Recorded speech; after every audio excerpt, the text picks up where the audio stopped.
Hello, fellow investors. This is Dr. Leon McCray, President and Apostle of Lighthouse Marketplace in Virginia. I just want to talk to you a little bit about real estate, the subject of real estate, but more importantly, how to solve big problems in real estate, because when you solve big problems, you get big financial rewards. And I want to follow up. I said yesterday in my presentation to you, I talked about releasing the kingdom of God in all that we do. Well, one of the things I talked about is being in a position and being sensitive enough to hear God's voice, and not only hear his voice, but be sensitive enough that when he's showing you something, you need to take note and take a look. Now, I'm on site of a building that I bought a couple years ago. This is a commercial building right across from a small town, but right across from the post office in Virginia. And the building is probably about 3,700 square feet, two-story building. And it was an old general store back in the day.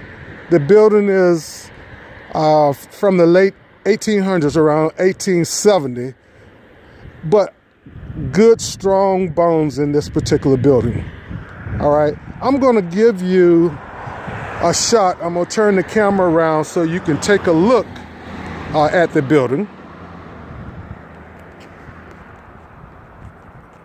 This is the building. And this is the after repair of the building. Well, let me talk a little bit about this particular building. When I bought this building, the reason I'm so interested, I had been driving up and down this street, as many others, and had seen the for sale sign on this building and didn't pay a lot of attention to it. And I think a lot of people didn't pay a lot of attention to it because it was an old building, looked run down, had a lot of issues, had a lot of problems. But one particular day, as I was driving by this building, I just felt impressed in my heart that the Lord was really trying to show me this building, and he wanted me to stop. And so I stopped and I took a look and I said, you know, this might be an opportunity. Because really, from my background, it's hard for me to look at a building, particularly a building that may not have a identified purpose, but what I see an apartment. And so when I looked at this building that was a general store, the bones looked good, and I could see an apartment in this building. And so I went and talked to the owner. Even though it was listed, I went and talked to the owner because I knew who he was. And he had dropped the price to $60,000. And I'm thinking, when you think, man, what's going on? Reason this property is $60,000. Well, sometimes people, owners, don't understand what they have. But I understood that, well, let's do the math here. You can't buy a trailer that's sitting on its own property. You'd have a challenging time buying that for $60,000. You can't buy a 1 or 2 bedroom house in this area for $60,000.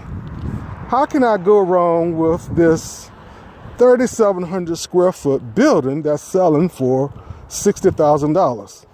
Well, a lot of people look at it and seen all the work that be required and that type of thing. But you have to be able to see beyond what is and look at what could be. And I'm gonna tell you how I was able to structure the deal, because I had went through a real financial challenge in my life. And I didn't have a lot of money. As a matter of fact, I certainly didn't have $60,000. But what I did have, I had $12,000. And so I approached the owner, and rather than trying to get a better price, I already knew that this was a good price on the property. And so I talked to the owner and I said, well, would you be interested in seller financing? And he said, well, I would like to just sell it outright. I've tried seller financing before, and I've had to take the property back. So he really wasn't that interested in seller financing. Well, I told him what I would do. I said, look, I would like to buy the property from you. I got $12,000 that I can give you cash. And I would only, I'm not talking about getting a note for 20 or 30 years. What I would like to do is give you an interest-only payment for 7 years with a balloon due at the end of that period. And he thought about it, and he came back to me reluctantly and said, well, this is something that I might be interested in doing. And so I wrote a contract, and with those terms, $60,000 was the purchase price, $12,000 down, and he took a seller finance note back for $48,000. And so my payment on this was right around about $354. And how many know that even with a payment at $354, you still got to make that note, or are you going to lose your $12,000 as well as this going to be a ding on your credit? All right, so I knew that you had to be careful. But also I knew that once I started laying things out and getting repairs on the building, because the building was in very rough shape. It did not have any siding on it. It has a wood frame building. The roof was bad. It needed a new roof. It needed new windows. It needed new plumbing. It needed new electric. It needed a lot. It needed almost everything, but the bones were good. The actual structure was in good shape. All right, so I got the loan, and I determined to put myself in a position where at the end, to minimize risk, at the end of the 7 years, I would have this property paid off.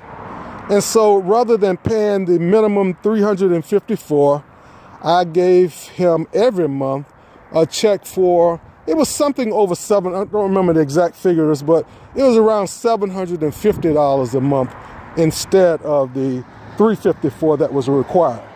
And when I ran the numbers on it, if I made that particular payment in 7 years, this property would be paid off.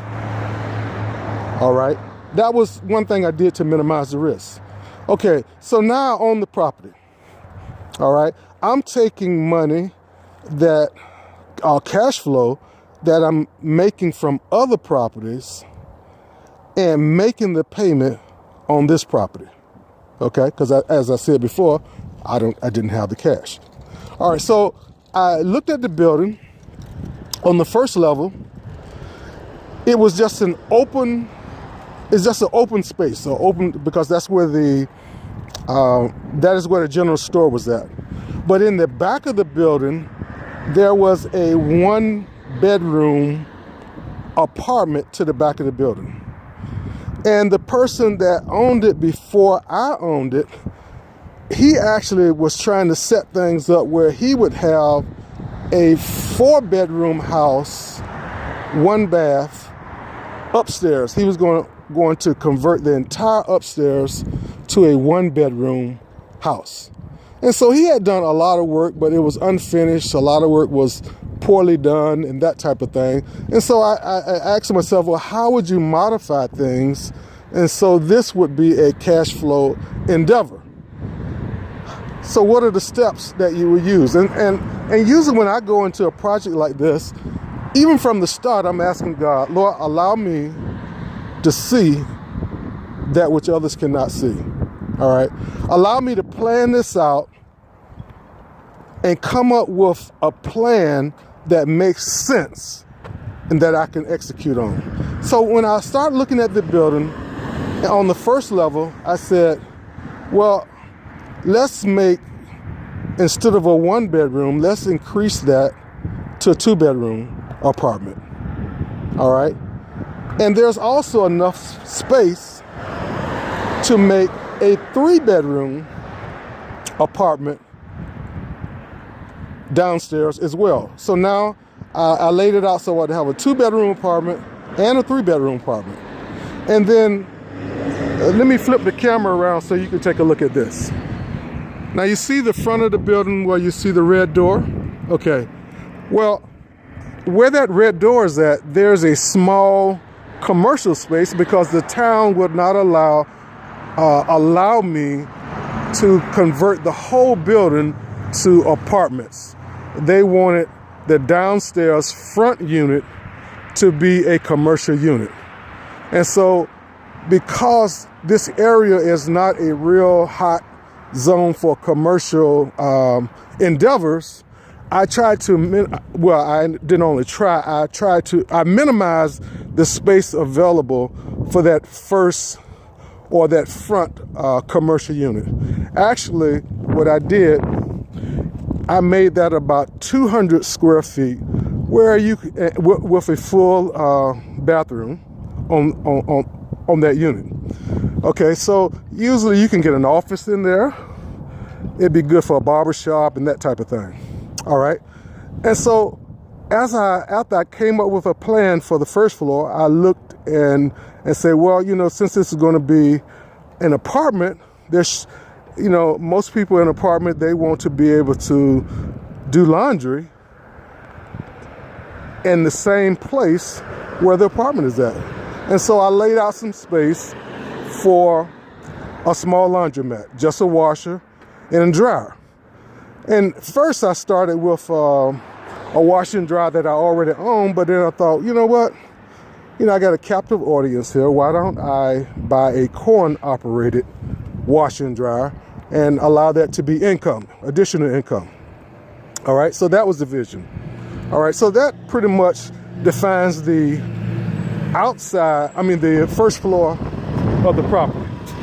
All right, so when you go into the side door of the building, it leads you into an area like a little foyer area, and that have steps that would take you. It takes you to the apartment north, all right, because I'm on a busy highway. It takes you to the second floor. And I'm gonna flip the camera around so you can see that side door, okay? This is the side door that you're looking at now, okay? Actually, that door is open, all right? All right, that door, when you enter that door, it will take you upstairs. All right, it will take you upstairs, and upstairs is where the previous owner, they had a 4-bedroom, 1-bath unit up there, all right? Well, that's not a very attractive setup for rentals, okay? If you're trying to live there, very good. But for rentals, that wasn't very attractive, because in this market, people are looking for 2 bedrooms, rent very well, and 3 bedrooms rent very well. And to a lesser extent, for entry level, 1 bedrooms do okay as well. But 2 bedrooms and 3 bedrooms are very high, in very high demand. All right. And so I looked at the upstairs, and the layout I came up with is 1 2-bedroom apartment, and I had enough room to come up with a second 3-bedroom apartment to round out the upstairs. All right, so let me summarize that.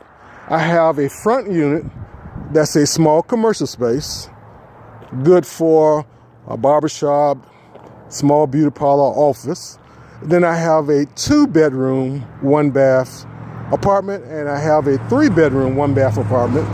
And then upstairs, there is a 2-bedroom, 1-bath apartment, and there's a 3-bedroom, 1-bath apartment with a laundromat downstairs. Okay, So that's the layout. Now, how do we get started with this construction? Well, because I didn't have a lot of money, I was cash flowing my repairs, okay? The money that I was making from my other rentals, I was using that money and plowed it in, as well as a lot of my time and a handyman that I hired, and we embarked on tackling this project. Now, remind you, the outside really looked bad. I mean, it really looked bad. It's not like the siding that you see now. I got, right now I have a brand new metal roof, brand new siding, brand new gutters, brand new electric, brand new plumbing. Everything was redone, okay? And all new, all right? So I started on the first level. Actually, I started with the 2-bedroom apartment downstairs. And we tackled that 2-bedroom apartment. And when I finished the 2-bedroom apartment, the rent for that apartment was $650. Now, mind you, my payment required by contract was $354. So with me finishing that one unit, it was enough to make the payment, the minimum payment. All right. Now, as I said before, I was paying really above the minimum payment because I wanted to be in a position to reduce risk and pay this thing off within 7 years. So I was making payments of about $750. But how many know that $650 goes a long way in making a payment of $750? All right, so now we are finished the 2-bedroom apartment, and I got it rented. All right, because when I was talking to the tenants, even though the outside looks really bad, I still was selling the vision that, 6 months, a year from now, you won't notice this building. This building will be one of the better buildings in the area. Brand new metal roof, new siding, new electric, new plumbing, resurfaced, all hardwood floors, the whole 9 yards. Okay. And so now I moved from the 2-bedroom, I moved right on into the 3-bedroom unit. I finished the 3-bedroom unit and got that rented out. Okay. The other thing I did, I separated this into, with the new electric, I put 3 new meters that already had a meter, and I added 3 more meters. So each apartment has their electric separately metered, okay? There's only 1 meter for the water, so I take responsibility for the water, but usually I add that in the rent and kind of split that up amongst the apartment, okay? All right, so now I complete renovations of the 3-bedroom apartment. Remember, mind you, I said I had very little money. Well, where did I get the money to do this? Well, I used the cash flow from other apartments, but one of the things I did was I would go to they call them the restore stores. I would go to gently used stores. I would go to builder oversupplies. Wherever I could get a good deal on materials, that's where I went. I would trade materials. I looked at in my warehouse. I have a 12,000 square foot warehouse where I'm able to collect a lot of stuff over the years. I was able to use some of those items. And so by any means necessary, I was able to do that. I got some used windows that look new, gently used windows. Okay. So I was able to do it. So now I finished the 3-bedroom, and the 3-bedroom rents out for $950 a month. Okay. And so from there, we go upstairs. And so I call it the penthouse unit, our 2-bedroom. apartment upstairs because, we put brand new hardwood floors upstairs in that particular unit because there was problems with the hardwood floors that was there, and we had to just replace them. All right. Everywhere else in the building had very nice hardwood floors. They just had to be resanded and resurfaced and restained, and they came out beautiful. Okay.